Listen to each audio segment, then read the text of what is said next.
the only people, they're hiring their friends, and the one agency that we are growing is the IRS.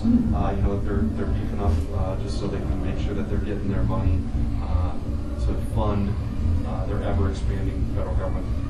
The other thing we can do is start lessening regulation, lessening government intrusion into small businesses and into lending institutions, and making them be accountable. The idea for enterprise is you have to have some accountability. If you make bad loans, you pay a price for that. Right now it's come to that point where people feel like, yeah, I might as well make the loan because the government's going to bail me out. So it doesn't matter. There's no accountability for failure in that, but then there's also no upside of the potential of doing well, for making good decisions for your bank, for your business, or for your investors, or for your family.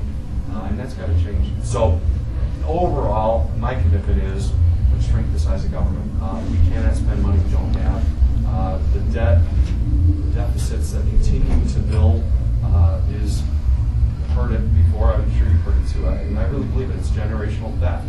We're stealing from our kids and our grandkids because of our inability to say no, or our leaders' inability to stop that out-of-control growth. So I want to be one out there saying enough of that. I really do feel like we're risking, it's the first time ever that I know of in the history of our nation, of handing to our kids and our grandkids a nation in much worse condition than we found it in. And what a shame. I mean, that's a shame on us if we let that happen. And I'm going to do everything I can to make sure that doesn't happen, and we can turn this around still.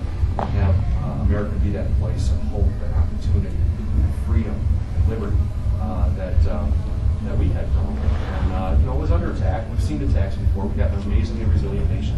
But if we can beat this back now, I think we can bounce back. But I also know there is a tipping point where you get over a certain point, and I don't know how you come back. So that's again why I think 2010 is so important, that we pull it back now, that we win back the House, that we potentially win back the Senate, that we've got people that are actually working for us for change out there. Would you be more prone to a consumption tax such as the fair tax versus our present system?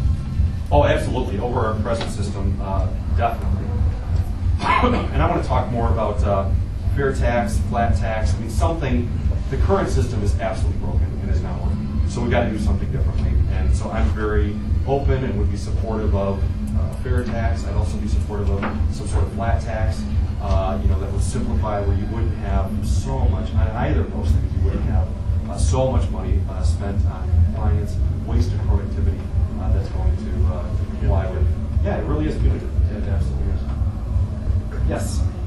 You mentioned you were from District 48? Yeah, that's my Senate district. Okay, because I was wondering, why would you go from 48 to 14? Yeah, I'm sorry. I know, I throw out these numbers and it's confusing. Yeah, the state Senate district, is the 48th Senate district. So it's just a little bit south of here. It's eastern Kane County, so it's Batavia, Geneva, North Aurora, the east side of those towns. And then western DuPage County, going down into Naperville is my current Senate district. I've been in the state Senate for 2 terms, and then was a state representative for 4 terms before that. But I live in the 14th Congressional District. I'm running for the 14th Congressional District.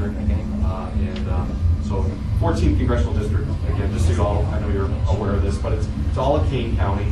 And literally, Kane County is, we're going to work everywhere. But this race is won and lost in Kane County, so I need your help in Kane County.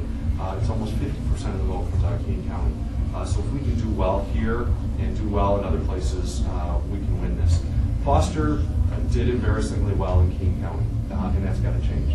You got really high voter turnout out of Elgin, out of Aurora, also out of DeKalb. The Democrats were really energized out of Northern Illinois University a couple years ago with Obama. Who voted for Oberweis? Oberweis than there was.